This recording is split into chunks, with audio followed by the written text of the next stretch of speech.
صباح الخير والعافية. اليوم إن شاء الله أسوي لكم أحلى بانكيك تقدرون تعتمدوا للريوق، هش وسفنجي، وأسوي لكم وياه صوص الشوكولاتة أو النوتيلا بثلاث مكونات بس. هسه نبدي بسم الله بالفيديو. أول شي نشوف المقادير. عندي هنا 2.5 كوب من الطحين المنخول، وعندي ربع كوب زيت، ربع كوب سكر، بيضة وحدة، وعندنا همين 2 كوب حليب. وإذا ما عندكم 2 كوب حليب سائل جيبوا 2 كوب ما يضيفوا لهم 4 ملاعق من الحليب البودر، وظرف بيكنج باودر، وظرف فانيلا. أول شي نخلط كل المكونات السائلة والسكر، نخلطهم سوا. ممكن تخلطوهم بالخلاط بهاي الطريقة بكل سهولة. يعني ما نحتاج خفاقة كهربائية. نضيف المكونات كلها على بعضها ونخلطها إلى أن يذوب عندنا السكر، ومن بعدها نبدأ نضيف الطحين بالتدريج. والطحين همين نضيفوه شوية شوية، مو كله مرة واحدة، ولازم يكون منخول. وهنا نضيف ظرف بيكنج باودر 10 غرام أو ما يعادل ملعقة كبيرة. وهنا عندنا ظرف فانيلا، وأكيد رشة ملح، وأخلط. لا تضيفون الطحين كل مرة واحدة، لأن الطحين ممكن تحتاجون أقل وممكن أكثر، يعني حسب نوع الطحين. المهم إنه أنتوا تحصلون على خليط بهذا القوام، يكون وسط، لا كلش خفيف مثل الكريب ولا كلش ثقيل. وبعدها نبدي نصبه على الطاوة الحامية، وضروري تكون عندكم الطاوة ما تلزق.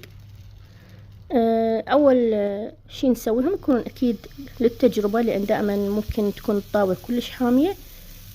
وبهذا الشكل نبدأ نصب أقراص. أنا هنا بالبداية بديت أصبهم بالشمشة، وإذا تحبون ممكن تستعملون الملاعق القياسية أو الأكواب حتى يطلعون عندكم كلهم بنفس القياس. أكيد بين كل مرة ومرة نترك الطاوة شوية تحمى، لازم تكون حامية، بنفس الوقت لازم تكون النار عندكم ناصية مو عالية.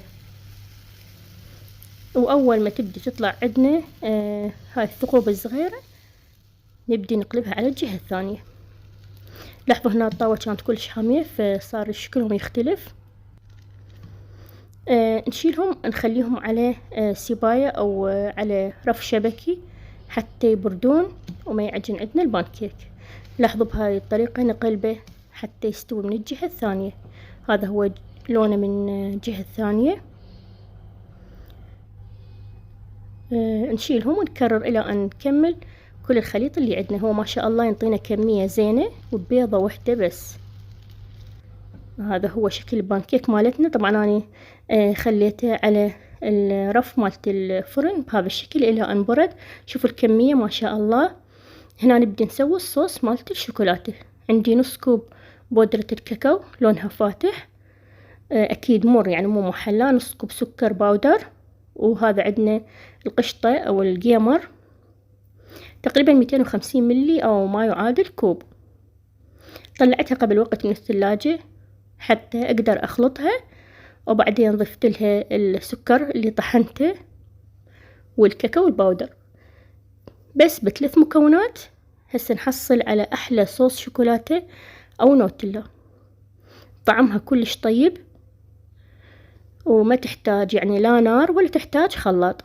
بكل سهولة نبدي نخلطها بإيدنا بهذا الشكل، ويصير عندنا خليط مثل النوتيلا. شوف شلون متجانس. وأكيد إذا دخلناها للثلاجة تتماسك أكثر، ونقدر ندهنها حتى على التوست وندهنها على الكيك، يعني بديل النوتيلا.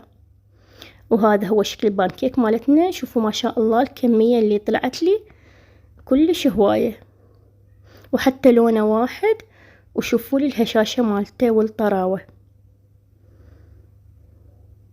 هذا هو شكله. تقدرون تقدموه ويا سكر الباودر أو تقدموه ويا المربى أو العسل، انتوا اللي تحبوه ممكن تقدموه ويا البانكيك. المهم اعتمدوا هاي الوصفة لأن كلش ناجحة. شوفوا هنا الصوص. نبدي نحشي كل قطعتين مع بعض بهاي الطريقة. كلش طعمه طيب. طبعا أنصحكم تسووه. الكمية اللي سويتها وياكم انطتني تقريبا 50 حبة بانكيك من هذا الشكل اللي تشوفوه، وانتو ممكن تكبرون او تصغرون، واذا حبيتوا ممكن تضاعفون المكونات وتسوون كمية اكبر.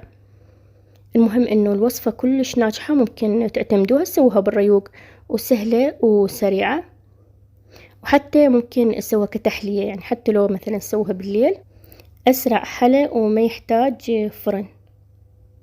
شوفوا لي الهشاشة ما شاء الله والطراوة مالت البانكيك.